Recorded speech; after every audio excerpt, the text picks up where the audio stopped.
All right, so we get started here on the second half. I'm going to say a few words, probably more than a few.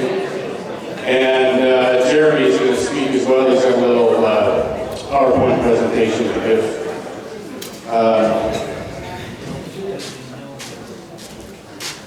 So when we talk about COVID, and we talk about measures and restrictions and the lockdowns, the destruction of the economy, the destruction of our livelihoods, the elimination of jobs,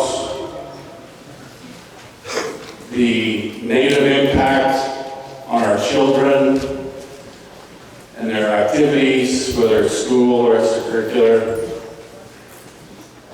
and the destruction of our lives. We're seeing opioid crisis intensify. We're seeing suicides go through the roof. We're seeing domestic violence go up. We're seeing crime go up. We're seeing all the things of socialism. We're seeing all of the consequences to communism. And it's happening in front of our face. So there's COVID and everything associated. Before COVID, the great fear was climate change. We're going to destroy our industries, destroy our economies because of the world ending in 12 years because of climate change, or because of global warming, or because of acid rain, or because of global cooling. It's always something to forward their agenda. So when we look at these and I talk to folks that understand there's a problem, there's something wrong here, something's not right, why are they doing these things? It's a perfect question, why? Why is, the what is one thing, the why is more important. Because the why, and this is where I get into conspiracy theory, that has turned out all of the theories are in fact not theories anymore, they are facts. Conspiracies happen every day, especially at government levels, the corruption. Conspiracies happen every day. And why aren't we allowed to talk about them? Why are they shutting us up by demeaning us, by degrading us, by ridiculing us, by shaming us, and calling us conspiracy theorists? Because in a lot of cases, we're right. And for them to hang on to the narrative, they have to control people like us. And they use the rest of the society to do that, through the shaming. That's why we have to ignore it. That's why we have to power through it. But again, we ask why. Why are they doing this through COVID? Why have they done it through climate change? Well, it goes back at least 100 years, a little over 100 years. With the communist revolution in Russia, the violent revolution, the Leninists, the Trotskyists, Stalinists, they wanted it, and they wanted it right now. And they got it. But there was an offshoot to socialism, communism, called Fabians. And they took things a little differently. They wanted, rather than a violent revolution, they wanted to bring it in incrementally by changing the system from within. And they were active from that point to this very day. Then in the 60s, the late 60s, there's a group called the Club of Rome. It still exists today. They have a website. It's not a fairy tale. It's not, the Wizard of Oz somewhere. It is the Club of Rome, and it exists. And the Club of Rome started by Rockefeller and Rothschilds sponsoring a meeting of the world elite. To come up at that time, the big fear was population growth and then limits to growth. And they wrote a book, and they released a book called Limits to Growth. I encourage you to read it. It's real. And essentially, that group wanted to take control from a global perspective, the nation state, basically every decision being made that affects the world, the planet, the climate, they want control of. They want to control the narrative. So they created, and this is where a lot of you have probably heard, Agenda 21, Agenda 2030, the Sustainable Development Agenda, transforming our world. This is where that Agenda 21, 2030, now the Great Reset, was hatched. That's where it was conceptualized amongst those elite. That agenda has been in creation and evolution up until this very day. It's gone through a number of different incarnations. It's been put into place, so it's not something that we're looking at in the future. It's here. It's been here for a while. And they've done it through the federal government, the provincial government, municipal governments, all levels, through Agenda 21. Agenda 21 being an agenda for the 21st century. 2030 is a bunch of goals they want to meet by 2030, but associated with Agenda 21 as part of this bigger plan. So it went from 8 goals to 10 goals to now 17 goals. And if you read the Sustainable Development Agenda, you read the 17 goals, the 169 targets, and the 248 indicators, it basically boils down to the Communist Manifesto. It's what it is. It's just prettied up. There's a whole lot more words, but it essentially means exactly the same thing. And I'm not going to go through the Communist Manifesto. I'm going to encourage you to have a look at it. Compare it then to the 17 goals, the 169 targets, and the 248 indicators. So you go through these goals, 17 of them, and it's essentially controlling every aspect of your life. Everything you do. Where you live, how you eat, how you produce, how you move, how you breathe.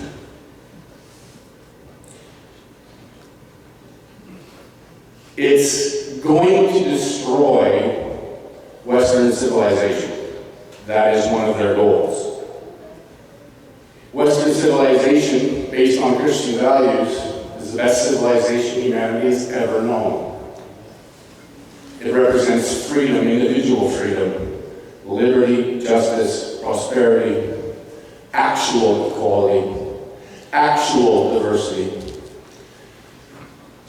And they want to destroy it because it represents the single biggest hurdle to them achieving their goals of total control, global governance. And don't kid yourselves, we're already under global governance. Stephen Harper signed the Sustainable Development Agenda, transforming our world 1 month before the election of Trudeau the first time around. 1 month before. The minute Trudeau got into power, his first public appearance, he referred to Canada as a post-national state. Let that sink in what that means. Because when he first said it, it flew over 99.9% of everyone's head. They had no idea what he was talking about. Post-national state. At that moment, I knew we were under global governance. I mean, I knew it as soon as the agenda was signed the the first time in 92 that it was coming. But this was a real strong indicator from our elected Prime Minister that we were under global governance. I mean, there's a campaign to create a UN parliament. So I want to get into a little bit of the UN. But before I do, I'm just going to backtrack a little bit. So in 92, they created the first Agenda 21 in Rio de Janeiro, called the Rio Declaration. That was the first major incarnation, signed by Ryan Mulroney, conservative. Then it was signed again, called the Millennium Goals, signed by Harper. Then it was Stephen Harper that brought in legislation in Canada in 2008 called the Sustainability Act. And again, it was the Harper government that signed on in 2015. So this isn't, RB mentioned this left-right dichotomy. It's where they like us. It's where they want us to think. They want us at each other's throat. Blue, red, Democrat, Republican, conservative, liberal. They love us there because we're keeping our eye off the target. They're keeping us fighting amongst ourselves for this theater of politics, and it is theater. They've all bought into this. Every single one of them, every single MP sitting in the Parliament right now has bought into globalism. They bought into the agenda, every single one of them. Now, I'll say that a lot of MPs don't know it. They have no idea. They have absolutely no idea. The elite of each party, the brass, the smoke-filled back room, they all know, and they just dictate to the rest of the MPs who are elected to represent the people. They don't. They represent the party, regardless of party. So,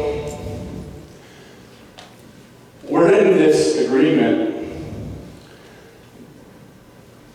A lot of organizations have been created to promote this agenda. The head of each one of these organizations either comes directly from Socialist International or some entity of the like. So that's the socialist communist aspect. They develop the plans, they develop the agendas. And then in 2019, June of 2019, enter the World Economic Forum when they signed an agreement with the UN to merge the Great Reset with Sustainable Development Goals. And so now you have, officially at that point, the official convergence of communism and fascism through technocracy. That is the new world order that George Bush first brought to the table.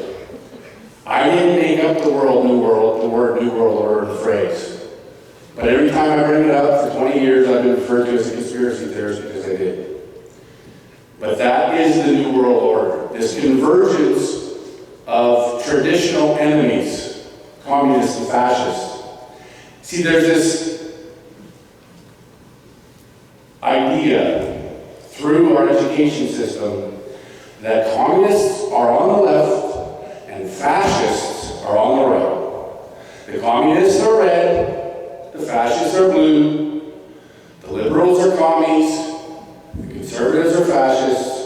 That's what they like us. It's not true. It's never been true. On the left side of the political spectrum, you have totalitarianism, authoritarianism, government, big government, nanny states, run either by communists or fascists. That's where they reside. That's where they are. They traditionally fought only for power. Their ideologies are very similar. If you look at the ideology of Adolf Hitler compared to the ideology of Joseph Stalin, or lemon, very similar. Very similar. Except the difference being the fascists love to incorporate big business into their plans, which is what we're seeing now. So fast forward now to 2021, they've used climate change and the fear with that. Now they're using a pandemic and the fear created by that. So the people will submit, so they'll comply. They won't ask questions because they're scared. They're scared they're going to die. They're scared their loved ones are going to die. And they're very vulnerable and almost dependent on this government, whether it's municipal, provincial, federal, global. So what you're seeing now is through this convergence, corporations, and they have been for quite a while, because people are really hyper-focused now, but you're seeing these multinationals, these big corporations, the oligarchs, the monopolies, taking control of society through marketing. I mean, we're talking about a vaccine that we're going to have to get passed before we're playing. It's not the government, as I mentioned before, it's not the government necessarily or directly doing it, it's the corporations. So when you hear these private-public partnerships, that's that convergence. That's the convergence.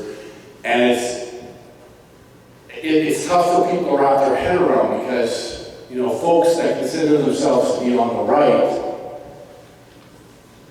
who would traditionally support business, are now sort of having to take a step back. Wait a minute. But it's big business. And we love free market, right? We love the free market. We love the idea of two individuals exchanging a service for compensation. That's capitalism, free market. And so we're at a point, and we have been for quite a while, where we, I don't know, probably 40 years since we've really seen true free market principles being promoted. We've seen this crony capitalism. We've seen this partnership of all the players and the governments working together to dictate our lives. And we've allowed it to happen. We have to take responsibility for that. We've allowed it to happen through our own greed and our own thoughts of what we need. So we've been sucked into it.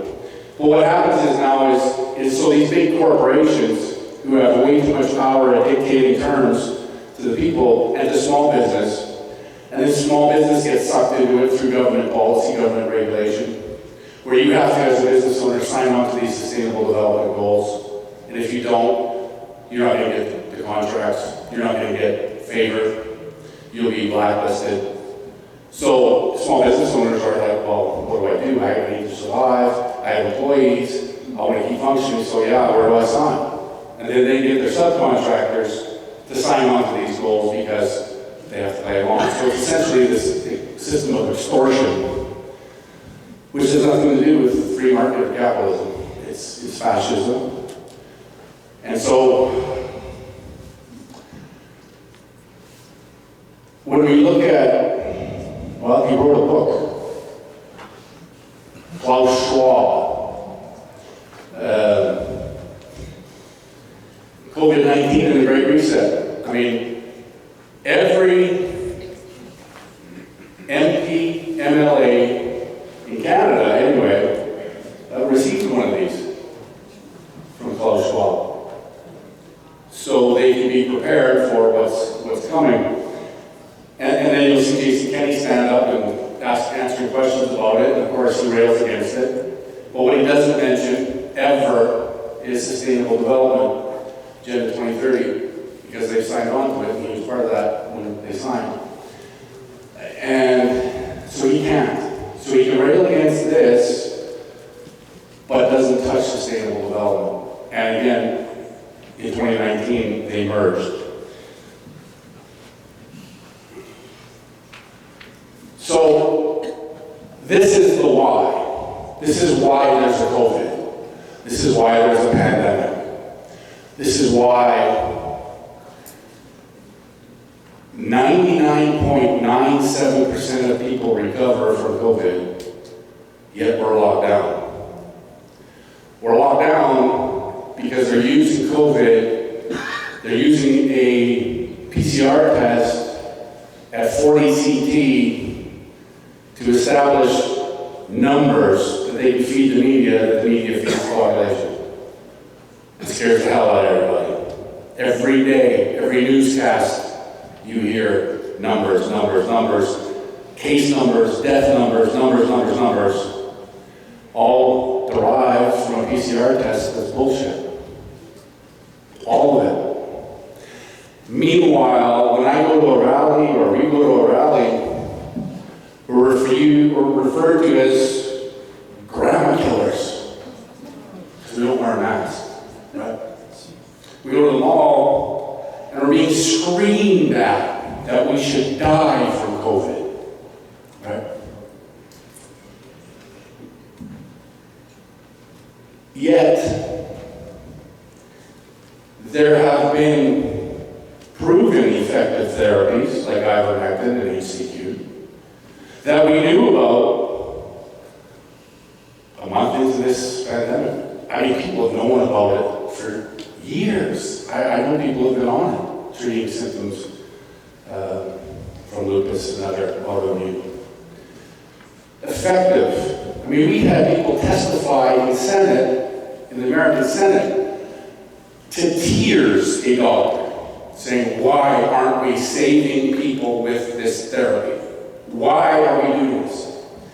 Why isn't our government in Saskatchewan? Why isn't our premier standing up on behalf of all the people who died from the flu or from other complications of the flu and treated them by ivermectin or HCQ? Why isn't he standing up and saying, you know what? I don't care about the prevailing narrative. I care about representing the people who elect me to represent them.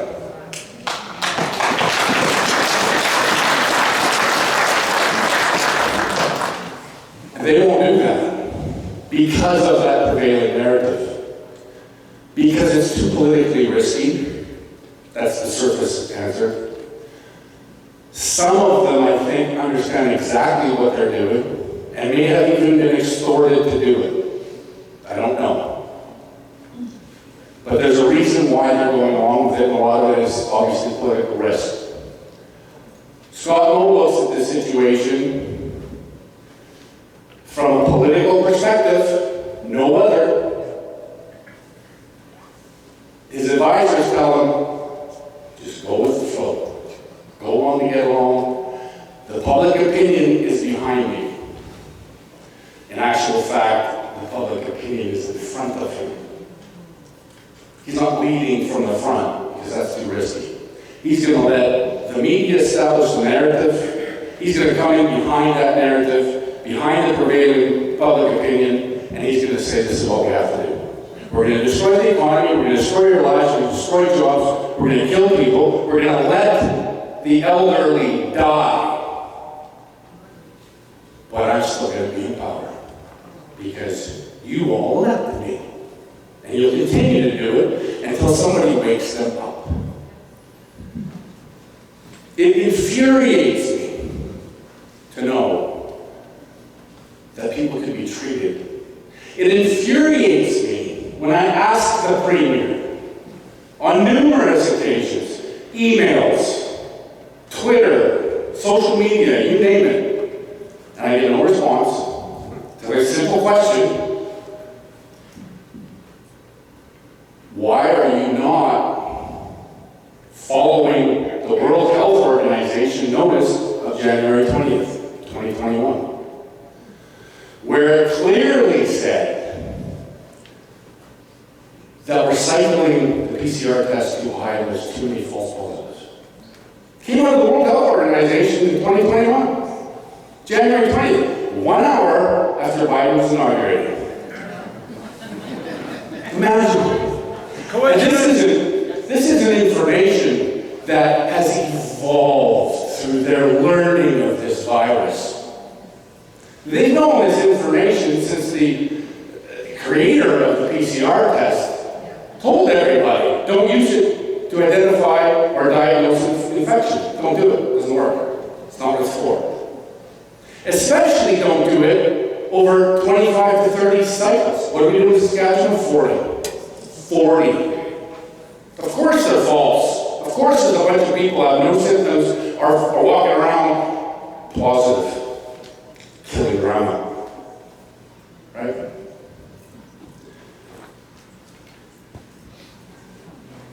This is information, and I mean, I could go on for literally hours on sustainable development agenda, the Great Reset, the fourth industrial revolution. Call it whatever you want. You can go on for hours. Tonight's about incremental or dripping some information. And I know a lot of folks that would come to an event like this are probably already awake and understand some of these things or a lot of these things. I just want to inspire you to either dig deeper, do more research, and then pass it on to your friends. Drip it to them incrementally. Don't hit them with a sledgehammer of information. You lock them out, they're good for nothing. But spread it. Freedom is far more contagious than a virus. But we have to inspire people, we have to inform people that freedom is under attack. Liberty is under attack. And it doesn't matter. And the way to reach people is to make it relatable. So is it the carbon tax that you don't like? Is it the attack on energy that you don't like? Is it no pipelines that you don't like? Is it the carbon tax you don't like? Is it the COVID restrictions you don't like? Is it the loss of your guns that you don't like? Is it transgender supremacy you don't like? Is it the education system you don't like? It doesn't matter, because they're all under the umbrella of globalism. The only reason we're experiencing all of these issues across our country from coast to coast is globalism, the Sustainable Development Agenda, the Great Reset. It all boils down to that. That's why I referred to it in the past, and as of today, as the head of the snake. You cut off the head of the snake, we get our country back. The only way to cut off the head of the snake is top down. Well, the top's going to be hard to get to if we don't get to the people. So we have to do it from the bottom up. And that means community. That means grassroots. That means talking to your neighbors, your family, your co-workers, putting together meetings just like this in your community, and spreading the word, spreading the information, so people understand what the hell's going on. Because if we don't, we're done. We're finished. We're literally finished. They want to destroy the nation state. They want to destroy our country. They want to destroy everything it represents. Everything we claim to cherish, we're handing it to them on a silver platter because we're scared. And as the pastor mentioned, the spirit of fear is taking over. And we got to reverse that. We got to reverse it. It's the spirit of freedom that needs to take over. And that's how we share it. Thank you.